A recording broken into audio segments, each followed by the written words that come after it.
Ma'am देखो 7-8 दिन पहले एक इमिग्रेशन की अपडेट आई थी ऑस्ट्रेलिया की that they want to make changes according to the student. काफ़ी ज़्यादा इन्होंने काफ़ी मतलब निकाली है इमिग्रेशन की जो वेबसाइट पे चेंजेस जो हुए हैं होने हैं।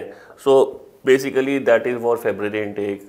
अब आप उसके साथ साथ ये लगा सकते हो कि जो स्पाउसल वीज़ाज़ हैं, सब्सिक्वेंट एंट्रीज़ के वीज़ाज़ हैं, चाइल्ड माइनर वीज़ाज़ हैं, जो भी बेसिकली एड ऑन वीज़ाज़ होते हैं, उसको बेसिकली प्रायोरिटाइज करने के लिए उन्होंने सबसे पहले तो ये बोला कि इसको प्रायोरिटाइज करना है।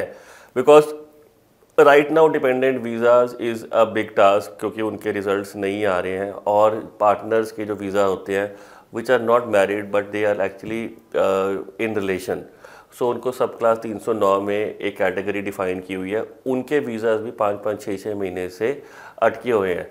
सो now they want to clear that backlog very immediately because they want to concentrate on student visas now। उसके बाद राइट नाउ जैसे कि आपको पता है कि फेब्रुअरी इनटेक में अब सीट्स काफ़ी ज़्यादा कम रह गई हैं या ख़त्म ही हो चुकी है।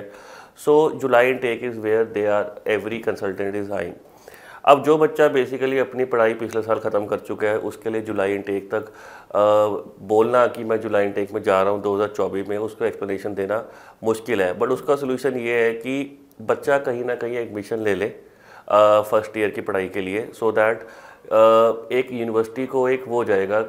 क्योंकि आपको ये पता है कि अगर हम एजुकेशन कहीं ना कहीं ले लेते हैं फर्स्ट ईयर की, कहीं पे भी बीकॉम ले लो या अपनी +2 के बाद कुछ भी आपने लेनी है, you need to show that you have been studying in that university or college in India and now you are keen to apply in July intake that is eligible। अब बच्चे के पास अगर कोई प्रूफ ही नहीं है दिखाने के लिए तो फिर उसका कोई फ़ायदा नहीं है actually. Then 2024 intake would be gone for you. Right now make yourself prepared that you get admission in some kind of college और यूनिवर्सिटी। बड़ा है छोटा है कोई बात नहीं, but you need to explain yourself that you are studying in that university. अब उसके बाद बेस पे आप यूनिवर्सिटी पे अप्लाई कर सकते हो। Right now they have also said that they will be actually taking care of level 1 universities and colleges more. अब लेवल 1 में जो आती हैं RMIT आ गई, स्विनबर्न आ गई, ये सारी यूनिवर्सिटीज़ के ऊपर इनके वीज़ाज़ को प्रायोरिटाइज ज़्यादा किया जाएगा। अगर प्रायोरिटाइज किया जाएगा तो इसका मतलब ये साफ है कि उसके जो सक्सेस रेट है उसको भी ज़्यादा मिलेंगे।